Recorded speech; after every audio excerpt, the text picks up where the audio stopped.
Imagine a supercar so wild it screams to 10,000 RPM, blending raw V8 fury with hybrid wizardry, and it's not even Lamborghini's flagship. What's the secret behind this game changer? Stick around to find out. Welcome, gearheads, to another deep dive into the world of automotive excellence. Today, we're tearing into the 2026 Lamborghini Temerario, the Huracan successor that's rewriting the rules of what an entry-level supercar can be. This isn't just a car, it's a statement, a middle finger to compromise, and a love letter to anyone who lives for the thrill of driving. Let's start with the heart of this beast. Lamborghini has ditched the naturally aspirated V10 we all adored in the Huracan, and I know, that stings. That V10 was Pavarotti in piston form, a howling symphony that defined a decade of Sant'Agata's finest. But hold your tears, because the Temerario's new 4.0-litre twin-turbo V8 is no consolation prize. This isn't some off-the-shelf Audi engine. It's a clean-sheet design, built in-house, with a flat-plane crankshaft that lets it spin to a mind-bending 10,000 RPM. That's higher than any production V8 ever, out-revving even the Corvette Z06 or Ferrari's finest. To put that in perspective, this thing zings like a superbike, hitting its red line so fast you'll be chasing gears like a rookie at a track day. The V8 alone pumps out 789 horsepower and 538 pound-feet of torque between 4,000 and 7,000 RPM. But here's where it gets spicy. 3 electric motors join the party. Yes, the Temerario is a plug-in hybrid, but don't let that scare you. This isn't about sipping fuel, it's about obliterating physics. 2 electric motors on the front axle and 1 nestled between the V8 and the 8-speed dual-clutch transmission add 148 horsepower each, pushing the total output to a staggering 907 horsepower. That's hypercar territory, folks, more than a McLaren P1, just shy of the Revuelto's 1001 ponies, and all in Lamborghini's so-called baby supercar. The rear motor fills torque gaps during shifts and turbo spool-up, making the power delivery so linear you'd swear it's naturally aspirated. Lamborghini claims 0 to 60 in 2.4 seconds, a quarter mile in 9.9 seconds, and a top speed north of 213 miles per hour. I saw over 185 on Estrel's front straight, and trust me, it felt like I was bending time itself. But it's not just about straight-line speed. The Temerario's chassis is a tech masterpiece. Its aluminum space frame is 24% stiffer than the Huracan's, with 103% more downforce, 158% if you opt for the Alleggerita lightweight package, which shaves 55 pounds with carbon fiber bits and Gorilla Glass windows. The active aerodynamics, rear-wheel steering, and torque vectoring front E-axle make this car dance.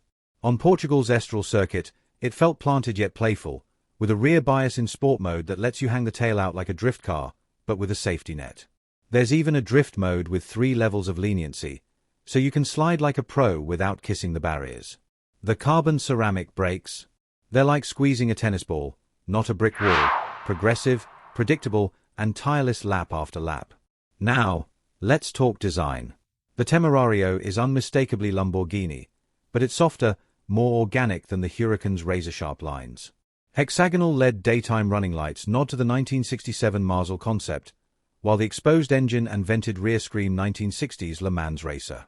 It's 5.5 inches longer than the Huracan, with a slippery silhouette and air channels that boost cooling and stability. The cabin, a revelation. A longer wheelbase means more headroom, and new comfort seats make it livable for daily drives.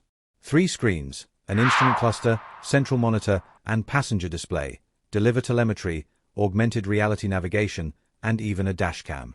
It's like a fighter jet cockpit, but with Italian leather. The hybrid system isn't just for power. In City mode, you get up to 6 miles of electric-only range from the 3.8 kilowatt-hour battery, perfect for sneaking through city streets. But crank it to Corsa mode, and the Temerario becomes a track weapon, with 13 drive mode combinations to tweak power delivery and handling. The integrated traction control predicts grip and adjusts on the fly, making you feel like a hero even if you're not. And those massive IHI turbos? They pump out 37 psi of boost, sitting above the engine because they're too big to fit in the V. That's engineering audacity. Now, the elephant in the room, the sound. The Huracan's V10 was a banshee wail, but the Temerario's V8 is quieter, muted by turbos and EU regulations. It's still loud, with a raw, industrial edge at high RPM, but it's no Pavarotti. Some will miss the old drama, but the performance more than compensates. And here's the kicker. In launch control, The red line bumps to 10,250 RPM to avoid a third shift before 62 miles per hour, shaving nanoseconds off the sprint. That's the secret I teased earlier. Lamborghini didn't just build a hybrid, they built a 10,000 RPM monster that laughs at hypercar benchmarks. Priced at around $390,000, the Temerario isn't cheap, but it undercuts the Rev Welto by over $200,000 and competes with the Ferrari 296 GTB and McLaren 750S. Fully auctioned, you're looking at $450,000 or more, especially with the Alleggerita package or carbon wheels. Is it worth it? If you want a supercar that's as usable on the road as it is ferocious on the track, it's hard to argue against. Lamborghini's gone all in on hybridization, and the Temerario proves it's not about compromise, it's about redefining what's possible. That's it for our first look at the 2026 Lamborghini Temerario. If this beast got your pulse racing, smash that like button, subscribe for more automotive deep dives, and share this video with your fellow gearheads. Let us know in the comments, are you sold on the Temerario's hybrid V8, or do you miss the old V10 soul? We'll see you on the road, or maybe the track. Until next time, keep the revs high.